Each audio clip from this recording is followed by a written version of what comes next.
Bonjour, je suis le Père Bertrand Arsac et je vais vous présenter un autre regard sur la fête des rameaux.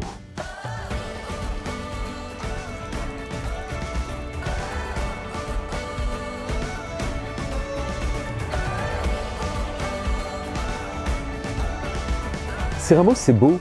Déjà, il nous faut rendre grâce pour la beauté des liturgies et de la liturgie chrétienne qui est capable d'associer des éléments naturels. Nous le voyons parfois quand nous voyons de belles fleurs dans une église. Et ces rameaux, eh bien, que nous portons, qui peuvent être très différents selon les pays. Parfois, vous voyez, ce sont de grandes palmes.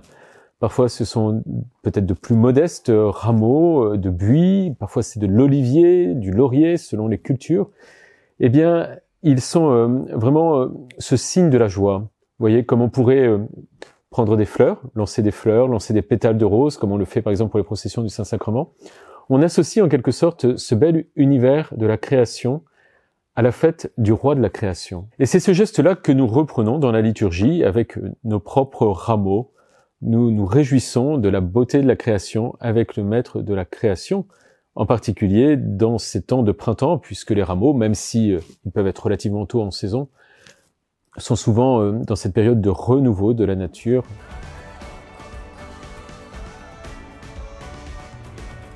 Le prêtre porte ce jour-là des ornements rouges, même si pendant le temps de la procession, la liturgie prévoit aussi qu'il revête une chape qui elle est blanche, comme pour bien marquer ce temps festif. Mais une fois dans l'église, lorsque commence la célébration à l'intérieur de l'église, dans Jérusalem, si je fais le parallèle, nous sommes entrés dans Jérusalem, porte levée vos frontons.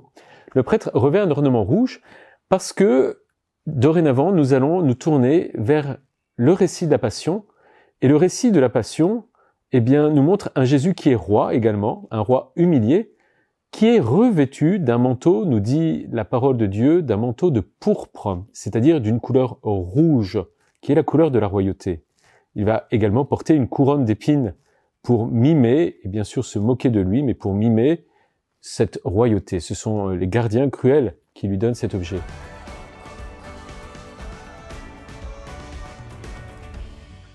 La fête des rameaux est, on pourrait dire, double. Effectivement, nous commençons par nous réjouir avec cette procession à l'extérieur, souvent, de l'église. Et puis, après, il y a la lecture de la Passion. Alors, pourquoi je dis qu'elle est double? Parce qu'effectivement, on commence par un moment de réjouissance. De quoi est-ce qu'on se réjouit? On se réjouit, eh bien, d'un roi. La fête des rameaux, c'est d'abord la fête de la royauté de Jésus. Et il vient à nous comme un roi, comme il est venu dans Jérusalem comme un roi, mais un roi monté sur un ânon.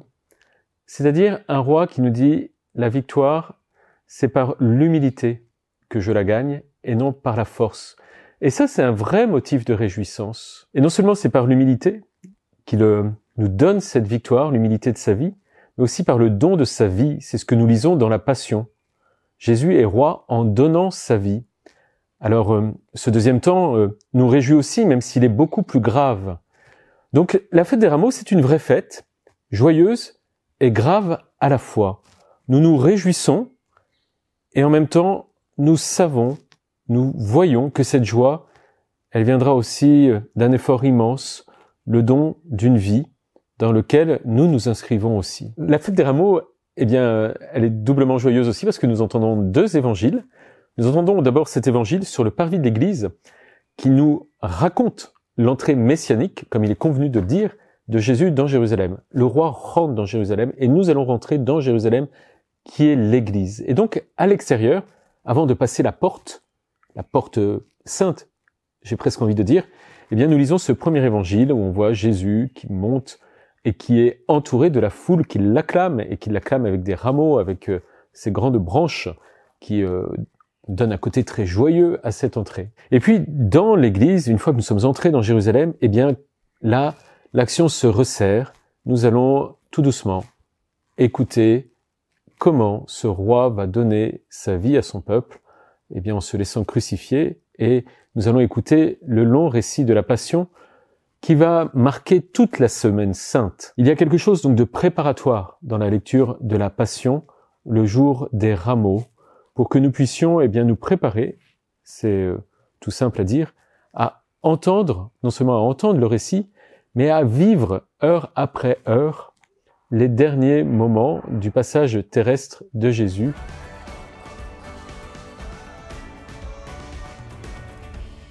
Il y a deux couleurs. Il y a la couleur de la joie, parce que nous acclamons un roi, et ça c'est juste, et ça l'était pour les Juifs qui accueillaient Jésus dans Jérusalem, ça l'est encore pour nous aujourd'hui.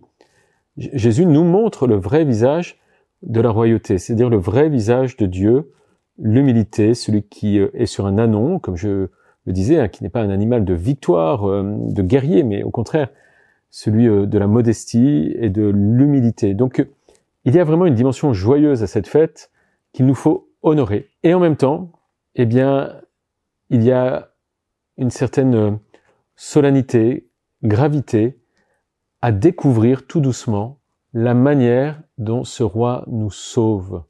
Donc, nous avons à être à la fois joyeux et en même temps très conscients de ce qui va se passer. J'ai envie de dire, c'est un peu à l'image de notre vie. Dans la vie, eh bien, je crois que nous avons beaucoup de raisons d'être joyeux, d'être dans la gratitude, dans l'action de grâce. Nous savons que nous avons un sauveur, nous savons que nous sommes aimés. Et en même temps, nous savons que ce beau chemin de l'amour se ferait dans, eh bien, pour beaucoup d'entre nous, et tous à un moment ou l'autre de notre vie, dans des circonstances parfois plus difficiles, plus douloureuses.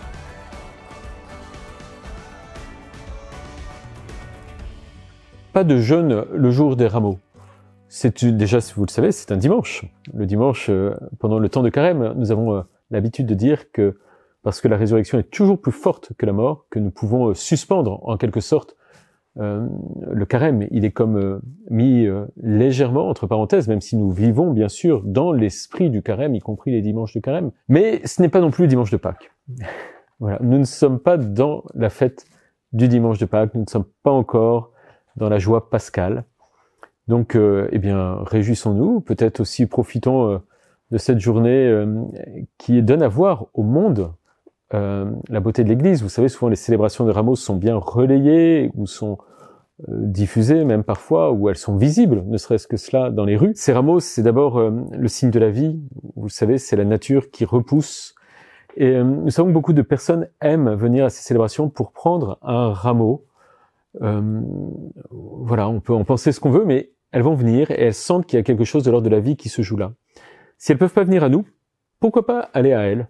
Alors ça me paraît peut-être difficile, vous savez, d'offrir des rameaux comme ça dans la rue, mais vous connaissez peut-être des personnes qui sont isolées, seules, et qui seraient peut-être contentes, ne serait-ce qu'un voisin, que sais-je, pourquoi pas d'essayer de lui glisser un rameau, de lui en offrir un, en redisant aussi la signification qui est liée à cette fête. Réjouissons-nous pour le monde, avec le monde qui nous verra, et qui verra aussi qu'être chrétien, eh bien, c'est d'abord un chemin de bonheur.